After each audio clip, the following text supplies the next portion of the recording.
Hey everyone, Cursed Deck Builder here, making our way to 10,000 decks assisted, and here we are with Inspirit Flagship Vessel. This is a donation deck that comes to us from Razor97. Thank you so much for sending the deck and supporting the channel.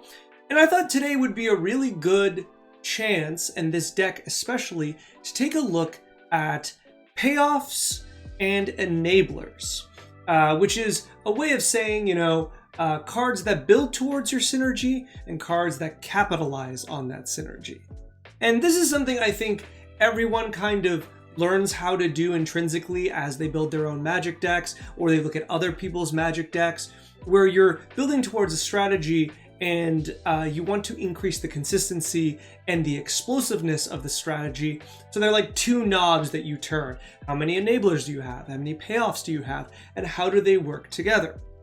And I think this deck is actually a very good example of that we can use to take a look at that concept. Now, Razor97 says that they're looking for speed or board presence, maybe consistency. It immediately makes me feel there's a little bit of indecision here and a little bit of unsureness about what's going on with your deck.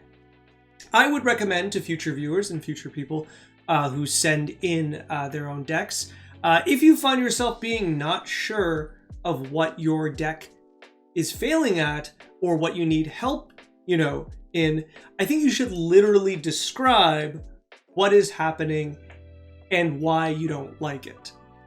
Luckily, the sentence after kind of fills in that part. They say, the deck has a really good time once it establishes a board, but most times I fail to reach that point. Now, I would really like to know why the failure to reach that point is. I have some guesses, but we're going to have to use some context clues to get there. Finally, in terms of budget, they say they want the budgets to stay the same. They mostly play bracket 3 without using game changers, and that we can definitely keep. Game changers are not end-all be-all what makes a deck strong. In fact, I would say not using game changers properly will result in decks becoming weaker. And at bracket 3, since you only get 3 game changers anyways, they're not that important. So if we omit them, I don't think we're going to notice a big difference. With that in mind, let's take a look at the commander, and then we're going to start talking about the intricacies of the deck and kind of look at deck building and other aspects of it. If you'd like to take a look at the deck list we're talking about today, or if you'd like to submit your own deck list to me so that I can make a video assisting your deck, please check the video description down below.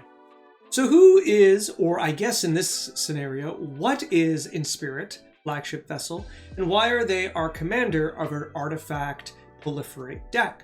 Well, Inspirit is 3 mana, blue, red, white, and is a legendary artifact. They are a spacecraft, and they have the station ability, which means we're going to start sorcery speed crewing to put counters onto this creature.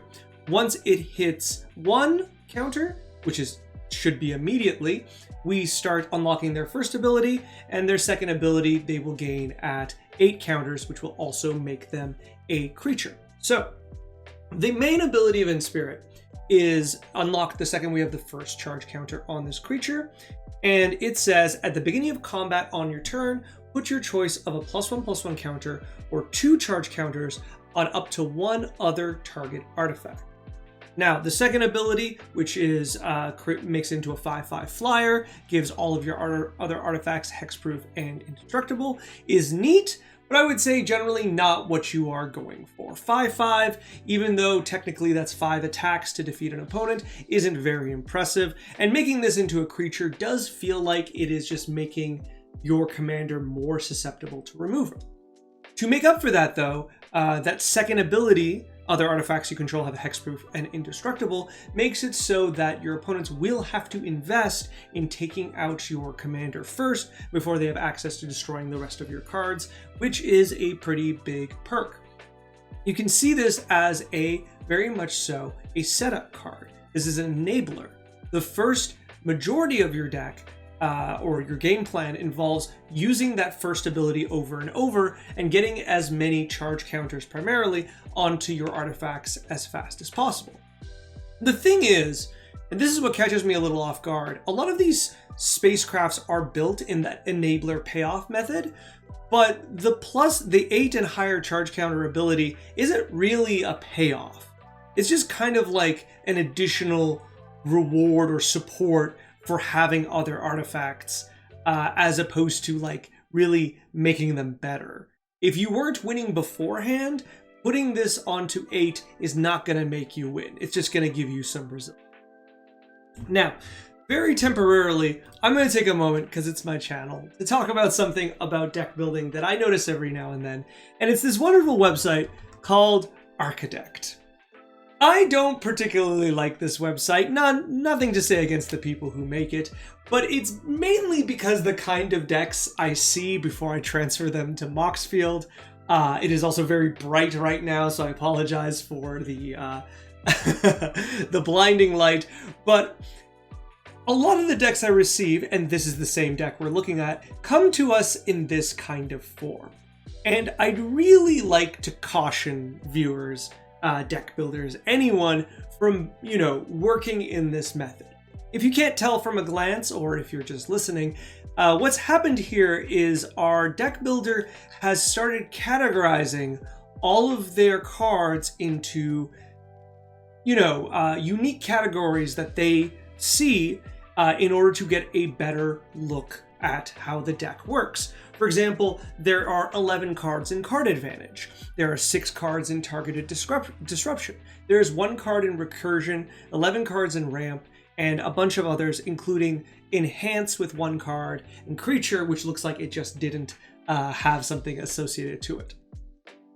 They also have a section of Cuts, which is 43 cards long, and a maybe board of 33 cards as well. I feel like this indecisiveness that I picked up, and no shade to the deck creator, I'm feeling the indecisiveness, and my heart goes out to you. You don't need to be this indecisive, and I don't think this list of 43 cuts is doing you any favors. Maybe with one exception we'll come to the end. I think we can trash all of them and start fresh.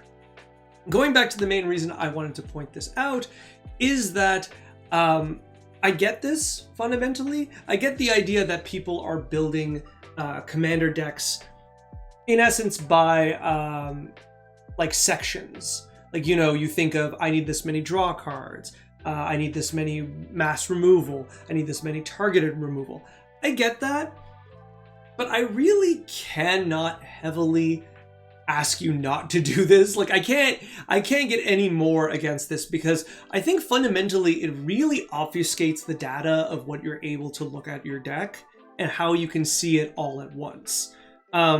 One other thing I'm going to complain about Archidect is it always puts cards alphabetically until you change that. And I feel like alphabetically is the worst way to look at Magic cards. That being said, maybe Moxfield does the same thing and I just haven't, reset my settings in a really long time.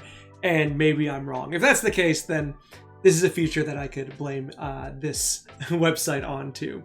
All right, so going back to the deck list itself, before we go in and address the ideas and address payoff and enablers, let's talk really quickly about the key things we always talk about when we look at a deck. We're talking about land count, we're talking about mana colors, and we're talking about mana rocks and curve. Those are the 4 things that I really recommend. If you haven't watched this before, when you look at your decks, start there. These structural problems are the most important thing to address. So looking at land count, we're at 36 lands, 38 with MDFC, and I'm very impressed and very pleased. I see too often way too few lands. This is not the case, and I'm very, very happy. Coming to the colors in our lands, we can see we have a really nice collection. We've got 20% of red and 50% of lands make red. We've got 30% white and 53% make white. The only exception is half of our deck is blue and just over half of our mana taps for blue. I would really like having some more blue, like access to blue cards. I think I've said this before, but to the degree that I'm not quite sure how well Moxfield reads cards that can like tap for blue but aren't clear about it, For example, I think of Exotic Orchard. Does this come off as any color or not? I'm not entirely sure.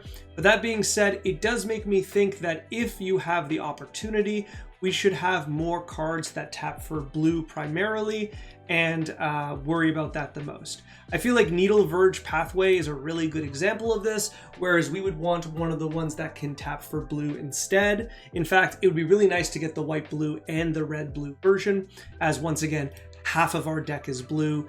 Getting that first blue pip is really, really important, and sometimes hitting that second blue pip will also be very, very important. Going to Mana Rocks, we're actually pretty light on Mana Rocks in the way that I really like, where some of our key Mana Rocks, being like Astral Cornucopia and Everflowing Chalice, are the ones that work into their payoffs for how our deck functions and allow us to cast them for 0 mana, which makes them very, very good. So I'm very pleased with that. Finally, when we go to the curve, this is probably the biggest problem with the deck. Bar one thing, but we'll get to that, is how reliant we are on the 3 mana slot. We have an enormous amount of cards that cost 3 mana, and most of them are kind of dependent on our commander that is also 3 mana, and in addition, our commander doesn't do anything without them. For example, Long Range Sensor is an immensely powerful card, but without our commander putting charge counters on this every turn, it's a lot weaker because we're not a very combat heavy deck. And then if we had our commander out and didn't have something like this, well, our commander isn't really doing either. So that kind of tension kind of holds the deck back quite a bit. And honestly, if I were to be just making cuts right away, that is where I would start making cuts. But before we get into that, let's talk about the fundamental issue of enablers and payoffs. Now, when I look at the deck, and I recommend anyone taking a look at the deck and looking at it from this perspective, I see an unbalanced amount of enablers and very, very, very few payoffs. Now, what's interesting is if I go back into the Architect, sorry, brightness, there is a section called Finisher. We've got 5 cards here that we'll be looking at on the darker page for our eyes. All right, so what are those cards that our deck builder believes to be their finishers? Well, they're not all consistently what I expect to be finishers, so let's start with the one that I think is the strongest, and it would be All Will Be One. All Will Be One is a card that is a payoff for all of the counters you're going to be putting onto all of your cards, right? This basically says whenever you put more than 1 counters, deal that much damage to any target that belongs to an opponent, whether it be an opponent, their creatures, or their planeswalker.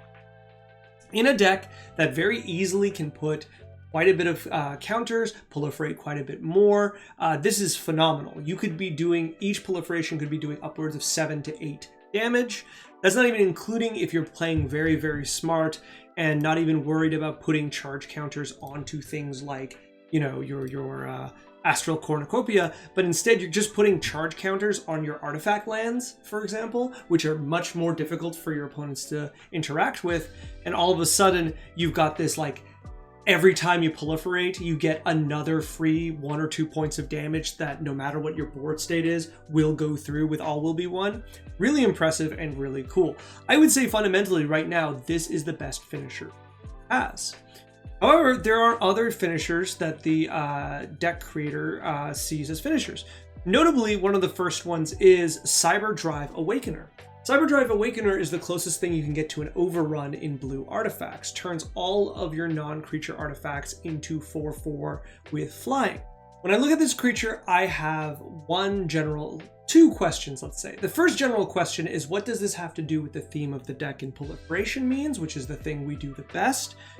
Because it generally has something to do with having non-creature artifacts, which we do have quite a bit of. But that leads to the second question of, do we have enough? I would argue probably not. In fact, a lot of our tokens and methods of creating more artifacts involve making construct tokens which are creatures in and of themselves. And though they do benefit from the Cyberdrive Awakeners giving them flying, they don't become 4/4s. I guess that doesn't matter because they're probably going to be bigger than 4/4s, but we're still reliant on creatures that probably don't need this bonus, right? They only get half the bonus, and if you have any, like, by the time you have enough artifacts for this card to be good, those constructs are probably big enough to start attacking in reasonable ways, right? This is a payoff in the sense that we have other artifact creatures you control have flying, an ability that's probably rivaled by creatures you control can't be blocked this turn, right? That'll probably just be better and more efficient in the deck. Another one here, I believe, was the Depth Shaker Titan. This says, when this creature enters, it's basically the same first part of text. Any number of non-creature artifacts you control become 3/3 artifact creatures. Sacrifice them at the beginning of the next turn. The thing is, we don't really want to sacrifice these artifacts, so we're trying to use this in a very strong, like, one shot to take out our opponents.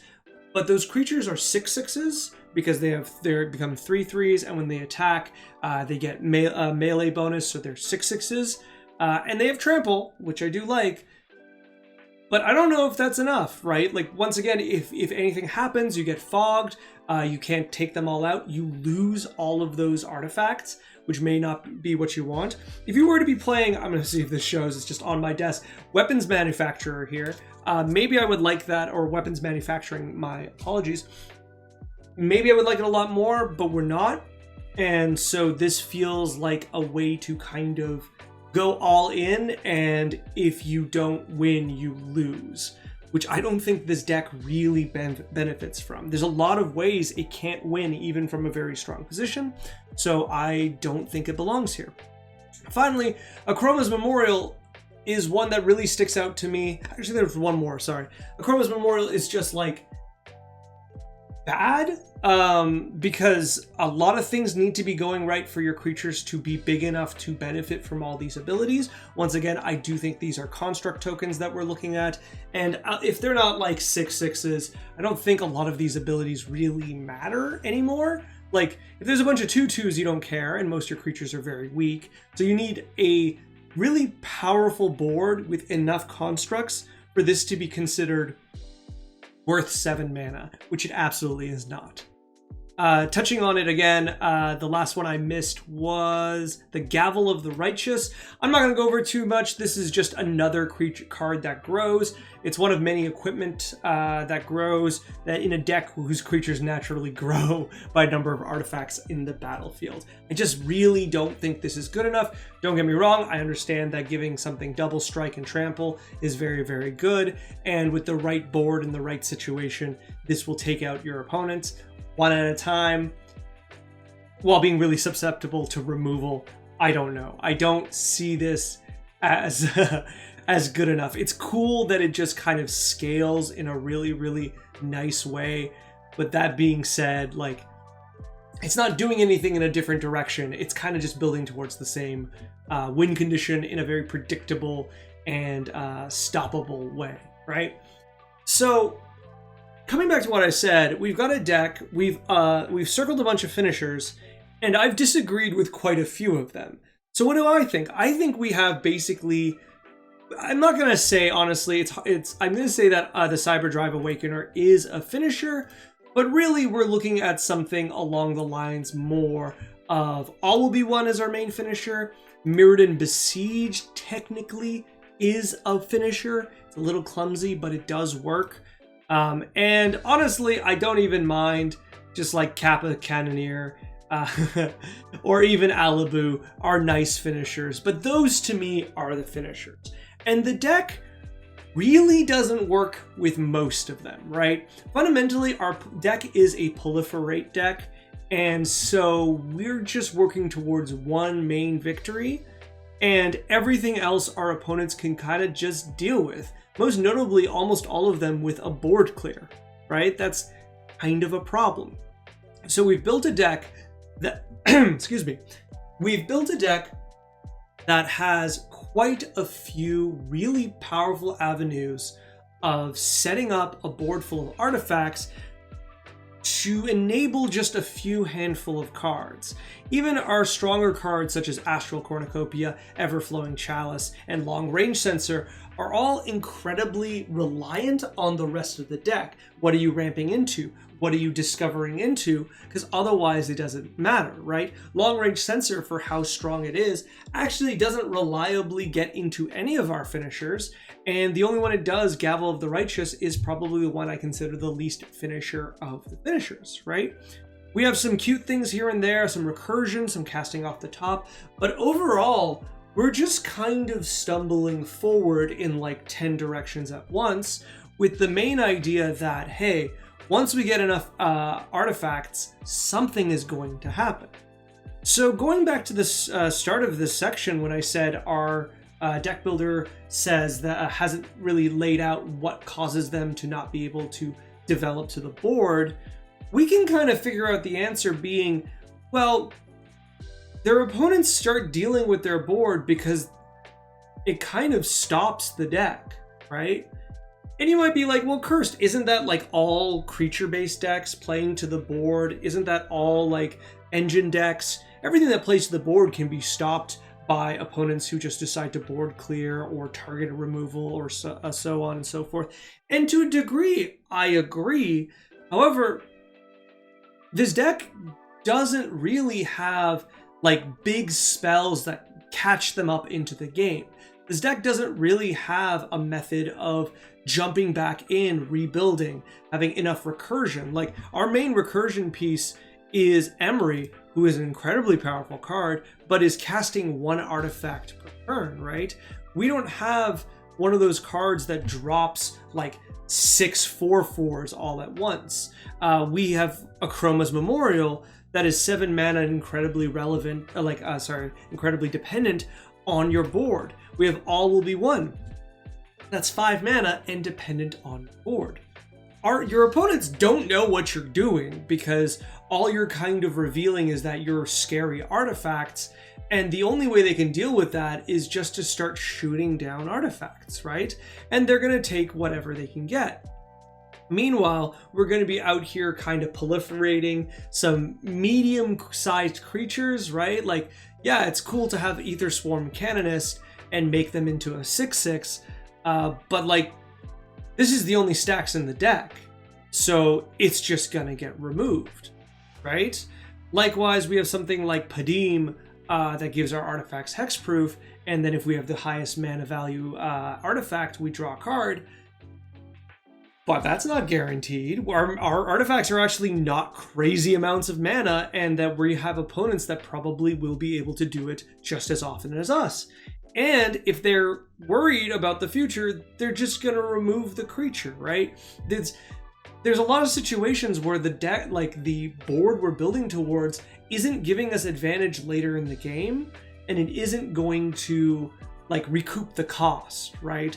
A board wipe here and there will just set us up into a situation where we've lost so many cards and so many things like effort that we put in, mana that we put in, and we're just not going to be able to catch up. Like, a lot of our payoff is proliferation, but proliferation is really dependent on what we're proliferating and if it's still on the board. Even looking at Lulu, who can keep several cards locked down by stunning your opponent's creatures and proliferating, well, at a certain point, if those creatures are removed, let's say they had 6 stun counters on it and that creature's removed, well, a lot of the work you put into keeping that creature tapped is kind of meaningless now, right? You kind of get where I'm getting at? Like, this deck builds towards something that it can't really comprehend itself. And I know that feels kind of strong, but I see it a lot. The last example before we go into my additions would be Unwinding Clock. This was labeled under Enhance, but I'm not quite sure what it enhances. Don't get me wrong, it's really, really good with cards such as, the Insight Engine that allows us to draw tremendous aspects of our, just chunks of our deck at a time.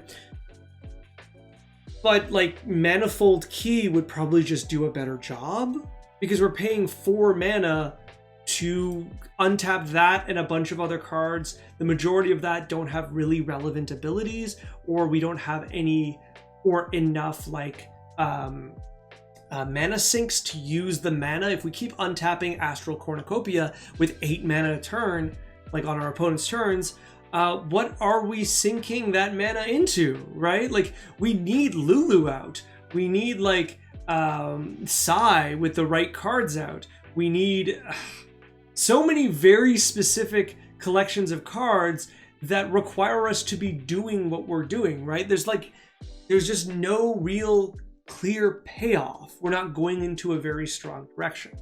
Okay. Feels like I've been very harsh on the deck, which I'm trying not to be. I do really like the core of this deck. What are my solutions to these problems?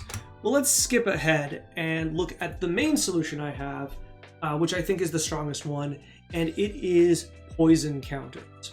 Now, maybe it's just lately that I've been building towards a lot of decks that have a sneaky infect win, and I understand that sometimes that is a little taboo.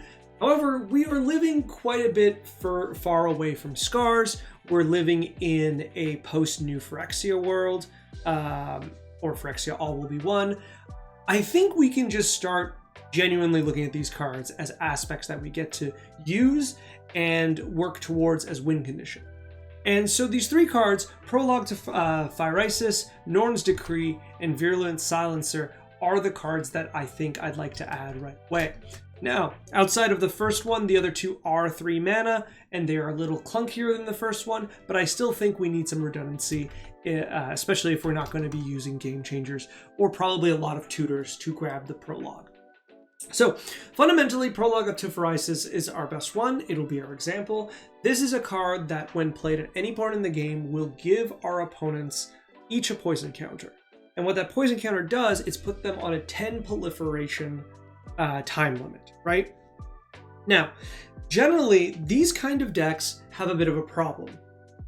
Because the main problem is an opponent with 9 poison counters is still an opponent that can win the game. Likewise, you might say, well, Cursed, isn't an opponent with 1 life still an opponent that can win the game? And I would say yes, but when you put someone to 1 life, you don't have to be the person to deal that additional point of damage. Or another way of looking at it is when you're trying to bring your opponent to 0 life, you're not alone. You're a part of a 3-opponent group to that player that's going to work together directly or indirectly to knock that player out. When we go to alternative win cons, mainly we're looking at mill and poison, you are now generally playing solo. So getting an opponent to 9 poison counters is really, really tricky because no one will ever put that 10th one most of the time, right? You have done all of the work to get there, and then if you are knocked out, so are the chances of those cards mattering. The thing is, Prologue to Phyresis is the strongest one, but it is also the most divisive one because you are going to be proliferating evenly. So there will be no opponent that is more in danger than the other, so every one of your opponents becomes acutely aware that they're going to lose the game at the same time, and they're super incentivized to defeat you. Is that really a reason not to run this card? I would say no. I would say the overwhelming power it gives to your proliferation deck to put your opponents on a timer vastly outweighs to the danger and pressure you're going to feel. Because frankly, it seems like your deck is pressured out of the game anyways, so might as well earn it, right? Looking at the other 2, Norn's Decree is really, really cute. This one is probably the worst of the 3, but what I do like is it does something else. It disincentivizes your opponents from attacking you, which seems to be something this deck might need assistance with. And then it, of course, incentivized your opponents to attack each other once they have poison counters. This can be a pretty bad thing if you're at the phase where you can't defeat them. They're all getting close and they have to work together to defeat you, and they start attacking each other's with like 2/2s into their 0/4s or whatever, so they can keep drawing cards to try to knock you out. It's not ideal, but like it is something that might happen. But in the meantime, you play down Norn's Decree and your opponents are going to be pretty afraid into attacking you. Of course, the last one, Virulent Silencer, possibly the strongest out of the 3, is very, very powerful because when played correctly, not only can you spread out some poison counters right away, you can also use this as a pseudo overrun effect because it sets your creatures into a very lethal mode very, very quickly. All of a sudden, all of those things about your creatures being weak or not very I guess it's weak, not high power, goes out the door, and all of a sudden you can knock out or bring certain players very, very quickly to being knocked out. Also, the uneven nature of how it puts counters on your opponents can really help you kind of stagger their losses so you're not going to get ganged up on by everyone all at the same time. Moving to a card, and I insinuated this earlier, this was a card on either the Cuts or the Maybe board. I think it was Cuts. Chrome Host Seed Shark needs to come back because it is one of the only other cards in this deck that fundamentally represents everything that this deck wants to do. It is here to proliferate, or to be proliferated, and it is here to knock players out. It just benefits you casting artifacts, and it benefits you doing a bunch of proliferation all at once. It is also very, very cleanly a really good card with All Will Be One, and so it is very strange to me that this card is out of the deck, because I think this is the kind of card you desperately, desperately need. And this is the kind of card that just works really well. So I would put this back in immediately. Another card I saw that I just wanted to suggest, Crystal Skull Issue Spyglass. It is an Assassin's Creed card, which is not the kind of card I like suggesting, but I mean, it looks pretty cool, so I'm not going to make too much of a problem about it. It has very much so this clean meld of Future Sight and just a mana rock, right? It lets you look at the top card and you can play historic lands and historic spells from top of your library, with of course artifacts and legendaries being the ones you care about being historic. And that means that we can get a little pseudo card draw going in the way that the rest of the deck we saw. We had the reality chip and a few other ways. It's really, really important and very functional to how our deck works while being just strong. Right? I really like this. I think this digs you out of situations. I like that it taps for mana. It just does a lot. But speaking of card draw, I did want to put in a few extra types of card draw because I feel like a lot of our deck suffers from the synergy problem, where we have things that only work when our deck is functioning, like we have a bunch of artifacts out that are reducing, like we are using affinity for artifacts to reduce the mana cost, or things that are just directly related to sacrificing artifacts to draw cards and the like, or high CMC artifacts, etc., etc. We need some things that just draw us cards. Now, Faithless Looting, I really want to point out here specifically because it brings us into a lane that I really like, where we can use some more recursion. White-red from Strixhaven, blue in general, and some white also with a few cards here and there do really good recursion for artifacts and historic permanents. And I really feel like it's a part of our deck that we just aren't touching and we could kind of build into. Faithless Looting is really good in that direction because it will fix our hand and introduce cards into the graveyard that we can take advantage of. That being said, even if you don't want to do that, it's still a really good card in a deck that sometimes will need to dig, especially for those infect and poison cards I showed before. Likewise, Chart of Course does a very good impression of that as well, just in a different way. Now, you could replace this with a few other cards. I know there's some of those treasure generating cards in red where it's like 3 to 4 mana, discard a card, draw 2, generate 2 treasure tokens. Those are cards I really like. I find them to be really strong. I don't know if we have the means to take advantage of them here because 4 mana is a lot in this deck. Even with all the lands we have, we're just kind of like tight on plays. Every single one of our plays needs to be very, very impactful, and we're struggling to do that already. So introducing a bunch of higher mana draw cards seems to be not in the direction I want. Very recently, I had a discussion with a good friend, trying desperately to ask him to play more 2-mana draw spells in the decks that he lends me, and he looked at me and told me it wasn't fun. There's nothing quite I can do about that, but what I can do is tell you here that please, please, please, please play more low mana draw spells. They draw you into lands, they draw you into removal, they let you feel like you still have a turn to play after you draw. It's really, really important, and it'll keep the momentum of your deck going. And this is something I think this deck is struggling with. Finally, we're in red, we're not playing Lightning Bolt. You know the drill, we should be playing Lightning Bolt. Now, that's pretty much everything I want to talk about in this deck. I want to touch just very quickly on a very slight idea I have here, where Kilo Apogee Mind is very, very close to being a better commander in this deck. I don't like to suggest other commander decks, other commanders for decks, but this one is in the 99, so I feel a little more comfortable. There is a lot of ways that Kilo really, really impresses me in ways that Inspirit does not. I think there is a lot to say on how you would make that change and what little things that we can change around. But at this moment, I feel like the deck is very, very malleable. I feel like it is clay looking for a direction. And I think you have good directions here. The All Will Be One is the strongest direction I can see at. It really does fundamentally feel like the card the deck was designed around.